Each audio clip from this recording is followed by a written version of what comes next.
آج کی اس تقریب کے اندر شرکت پر مجھے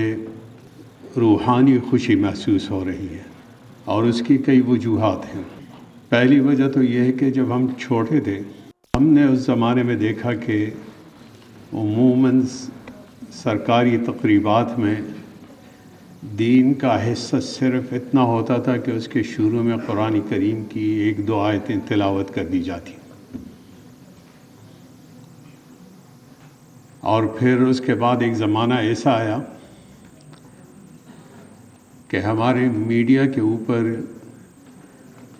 یہ بات ہمیں سکھائی جاتی رہی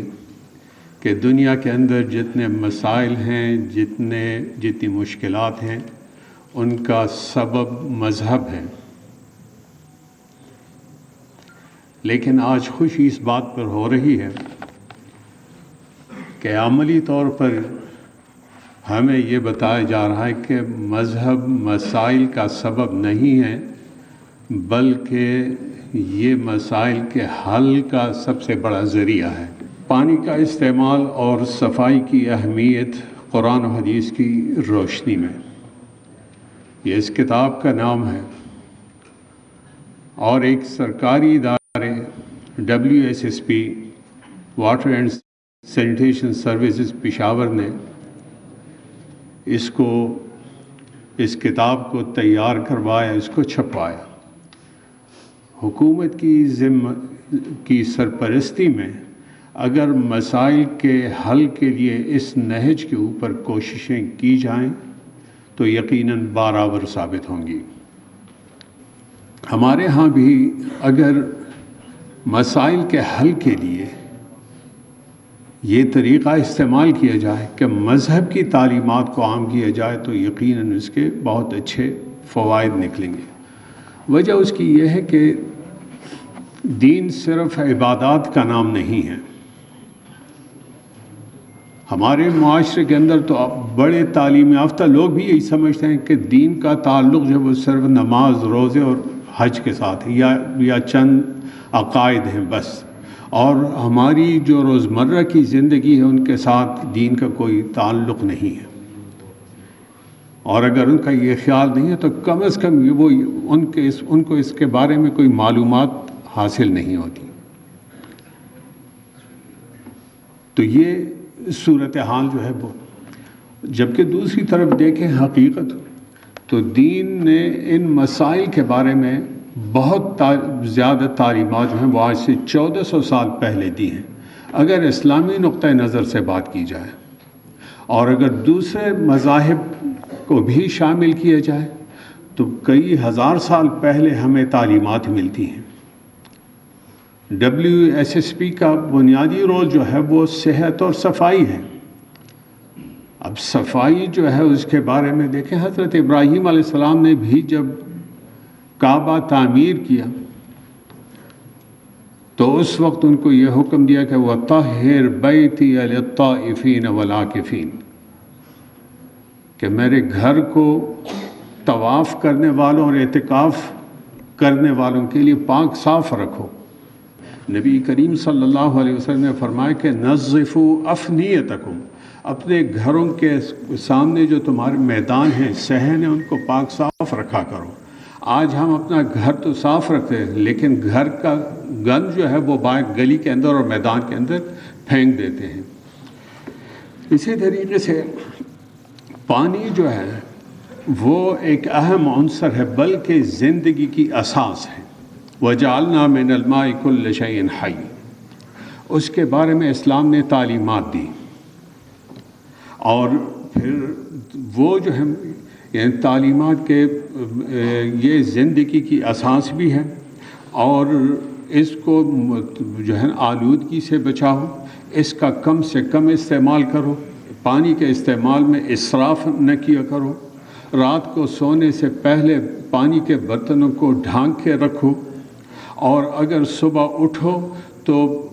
پانی کے برتن میں اس وقت ہاتھ نہ ڈالو جب تک پہلے ہاتھ آپ نہ دھو لیں۔ یہ تعلیمات ہیں دین کے۔ اور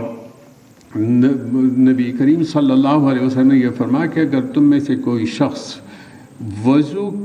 کے لیے بیٹھا ہو کسی نہر کے کنارے تو اس صورت میں بھی وہ جو ہے ضرورت سے زیادہ پانی استعمال نہ کریں۔ طہارت کے بارے میں جو ہے وہ دیکھیں۔ اچھا، پانی کے بارے میں ہماری جو فقہ کی کتابیں ہیں، تقریباً ہر کتاب کے اندر کتاب المیاہ یا باب المیاہ کے نام سے، یعنی وہ باب کے جس کے اندر پانی سے متعلقہ مسائل جو ہیں وہ ذکر کیے گئے۔ یا آج آپ کی جتنی قانون کی کتابیں ہیں ان کے اندر آج بھی یہ چیزیں نہیں ملتی جو ہماری فقہ کی کتابوں کے اندر موجود ہیں۔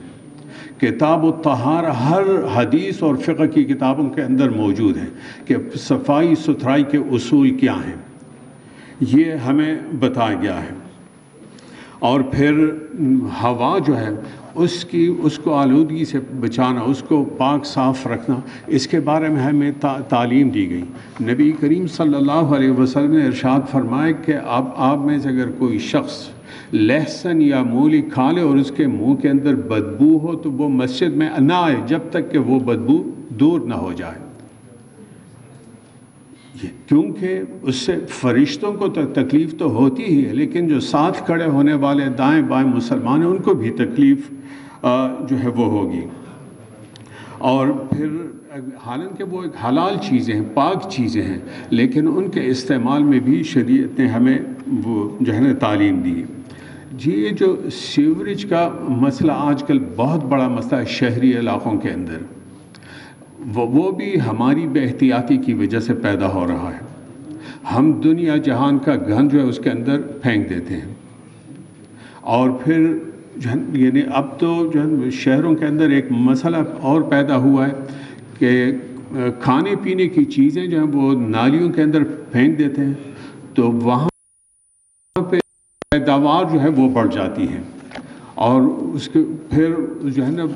وقت ایک ایسا بھی آ جاتا ہے کہ حکومت انعام مقرر کرتی ہے کہ کسی نے اتنے چوہے مار دیے تو اتنا انعام ملے گا۔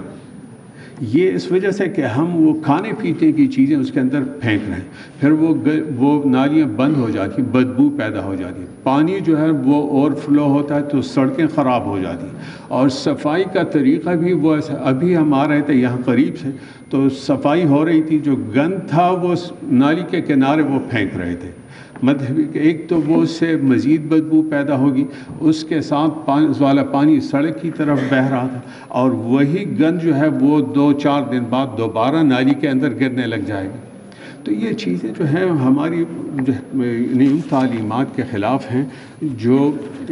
ہمیں دین نے سکھائی ہیں، اور ضرورت اس چیز کی ہے کہ ہم معاشرے کے اندر اس جیسی جو ہے نا اس جیسا لٹریچر جو ہے وہ عام کریں۔